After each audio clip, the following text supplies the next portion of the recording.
As you can see, I'm not just MAGA, I'm dark MAGA. It's not easy to cope without a teleprompter. Kamala Harris struggled without one in Michigan yesterday. Here's Donald Trump mocking her for precisely that. And I love it much better because there's one teleprompter. Not that I use the teleprompters too much. Isn't it nice to have a president that doesn't need a teleprompter? To have a president who doesn't need a teleprompter. That's I like that vocal. No, we don't need it. But this one was right smack in the sun. Great job back there, fellas. They said the teleprompters are working fine. Well, thank goodness. Did you see what happened the other day with the teleprompter with her? That was not a pretty sight.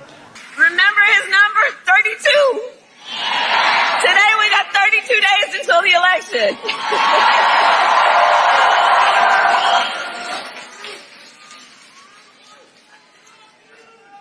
So 32 days. 32 days. Okay, we got some business to do. All right. 32 days. And we know we will do it.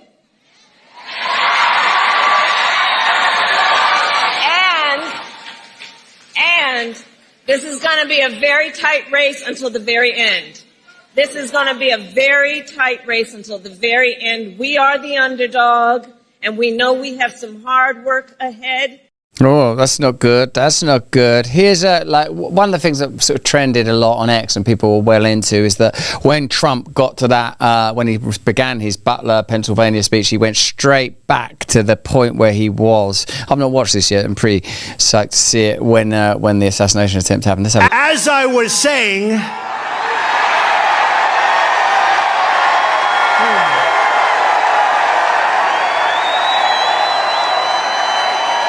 this is Elon. I've not even watched this. I've only watched a little bit of Elon appearing at that Butler rally. American astronauts into space. Come here. Take over, Elon. Yes, take over.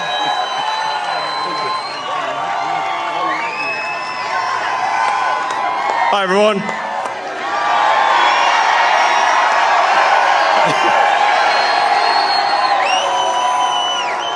As you can see, I'm not just MAGA, I'm dark MAGA. Well, first of all, I want to say what an honor it is to be here. And, you know, the true test of someone's character is how they behave under fire. And we had one president who couldn't climb a flight of stairs, and another who was fist pumping after getting shot.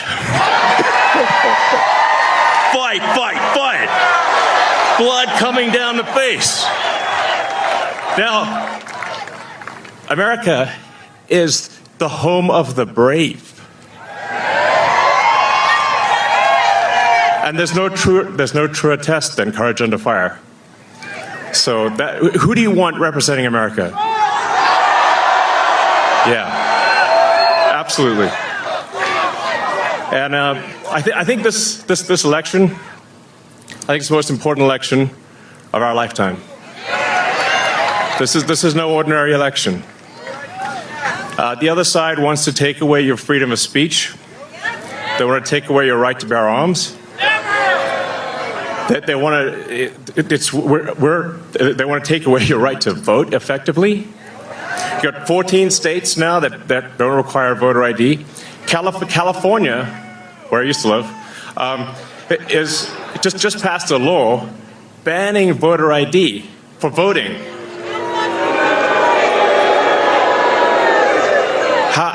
I still can't believe that's real. So how are you supposed to have a proper election if there's no ID? It's just meaningless. And free speech is the bedrock of democracy. And if people don't know what's going on, if they don't know the truth, how can you make an informed vote? You must have free speech in order to have democracy. That's why it's the First Amendment. And the Second Amendment is there to ensure that we have the First Amendment.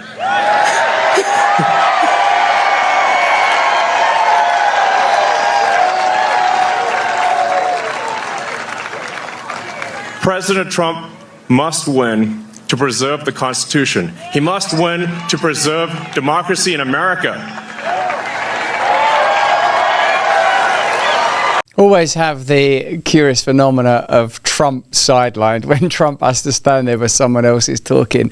I enjoy that a great deal. You let me know in the comments and chat if you agree with Elon's broad analysis of the significance of the First and Second Amendment. What I'm excited to see is what Brian Stelter made of that. It's interesting to see that a broad alliance around anti-establishment perspectives is emerging and is consolidated, in my view, significantly by Tulsi Gabbard and Bobby Kennedy joining the campaign. Certainly makes it easy for me to see the difference between 2016 Donald Trump and 2024 Donald Trump and the potential differences in the way that he may govern and administrate. When I had that conversation with Tulsi Gabbard and Bobby Kennedy, it became clear to me that an end to bureaucracy and opposition to globalism and corporatism, specifically in the areas of pharmaceutical power, say, and the military-industrial complex, speaking about what Bobby Kennedy said when it came to health and what Tulsi Gabbard said when it said to the military-industrial complex, I felt like genuinely, in terms of policy, there could be an opportunity for almost unprecedented change. Let me know what you think about that in the comments and the chat.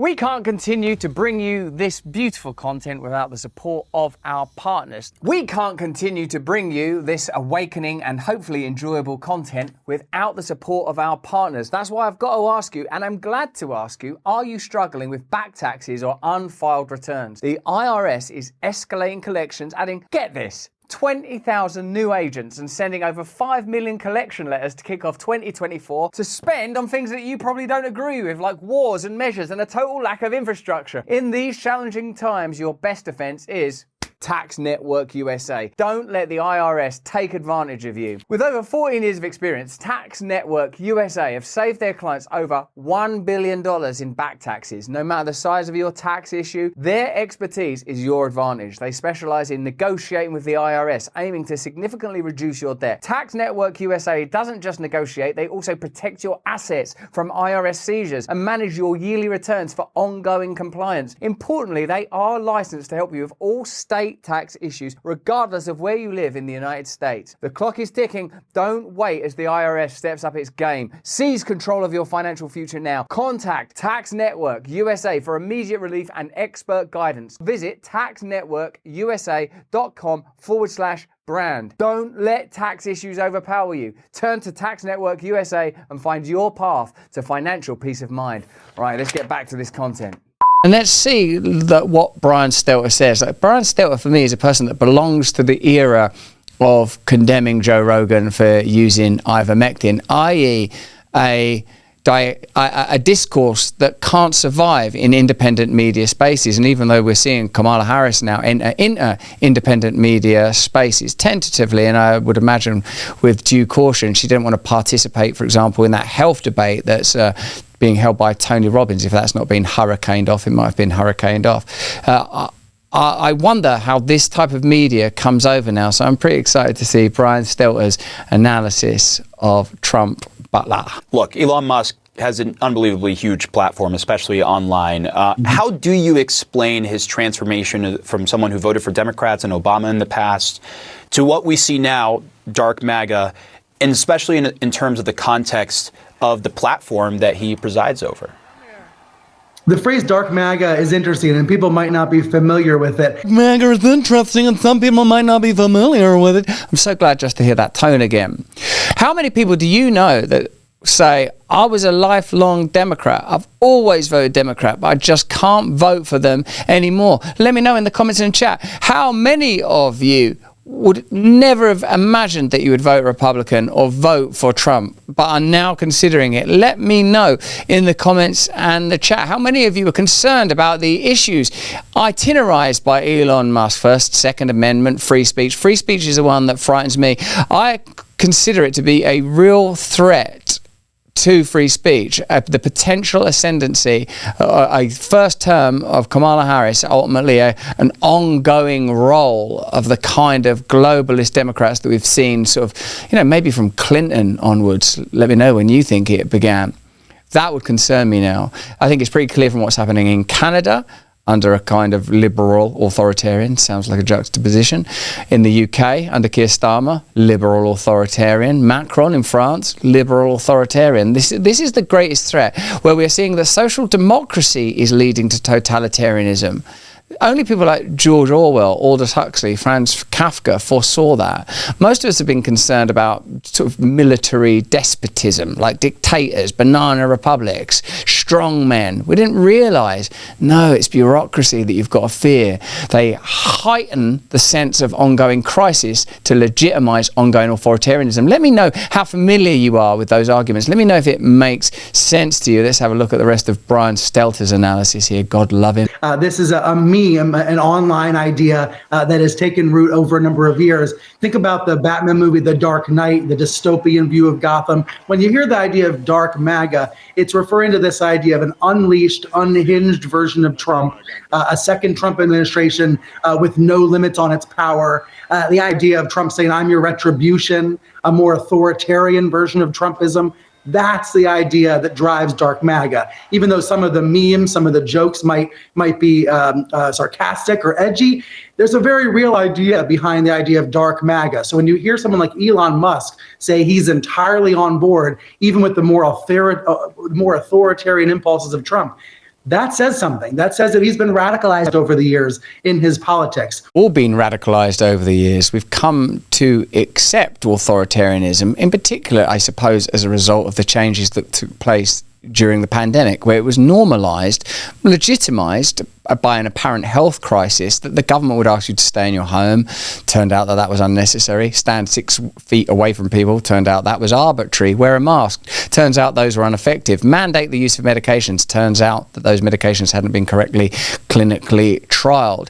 Many people believe that the whole pandemic was, in a sense, an opportunity to understand how willing people would be to obey authority. Indeed, have a look at this. This is from the WHO's own website, where they talked about, people generally speaking were obedient. Have a look at this. It's very surprising. Have a look at that. Now, that's the WHO, who, of course, suggested and ultimately implemented, with your government's aid, the policies and proposals that we're discussing about. Now, that's dark authoritarianism dressed up as care.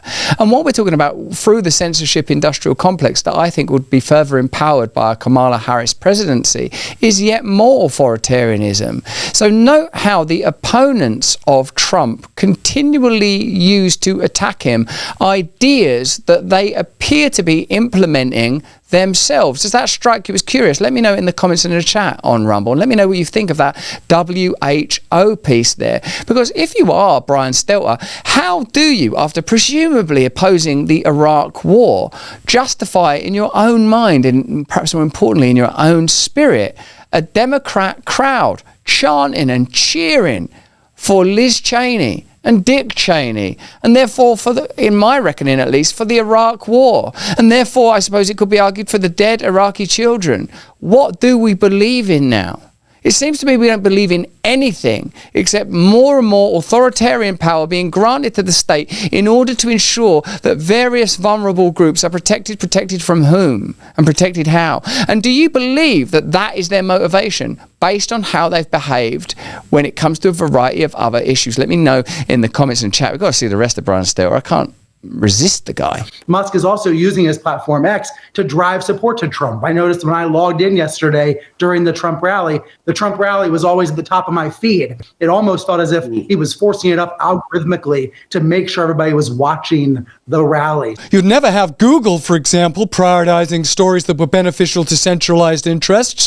For example, pushing election messages of the Kamala Harris campaign. That is unbelievable. When you know the degree of censorship that was revealed during the Twitter files, which only took place because Elon Musk acquired the platform, where we learned that the FBI were paying significant sums of money to censor, that censorship was taking place on meta platforms like Facebook, that censorship's been taking place on Google. In a way, there is no virtue and there is no principle. There is only the use of whatever weapon is available. That weapon could be the judiciary. That weapon could be the media. That weapon could even be Brian Stelter, although I would have to describe him as a pretty blunt tool. Our new The Oracle series, our first ever group interviews designed to bring the greatest and most authoritative voices in particular subjects together for the very first time. Robert Malone, Dr. Pierre Kory, and Steve Kirsch. What we've experienced is a globally deployed psychological bioterrorism playbook. It's well developed. And then I started to see just global propaganda directed at essentially distorting, dismissing, and suppressing the evidence of efficacy. And I saw it as a crime. And at that point, I knew that this was not just a coincidence. There were too many black swans over too short a period. I've never heard anything like this story in my life. They seem to get the human psyche so well when it comes to brainwashing us and propagandizing us to the direction that they want us to go in, that you would think that they would know that pulling all of these various tactics would actually just push support towards Trump, not away from him. Ryan Ruth, some of his posts even show that he appeared to have been working with, in his own words, the U.S. Embassy in Kiev. He's doing effectively military intelligence, human trafficking of terrorists. It's in this context that I think Ruth was kind of radicalized. He decided that while he wanted to assassinate Putin, the easier thing would be to assassinate Donald Trump. Hey, thanks for watching. If you want to see more uncensored content where free speech can flourish, join our live stream. Click the link right here to watch the next video if you want to, or become a member of a growing movement. Download the Rumble app and you'll be informed every time we make a new piece of content. Stay free.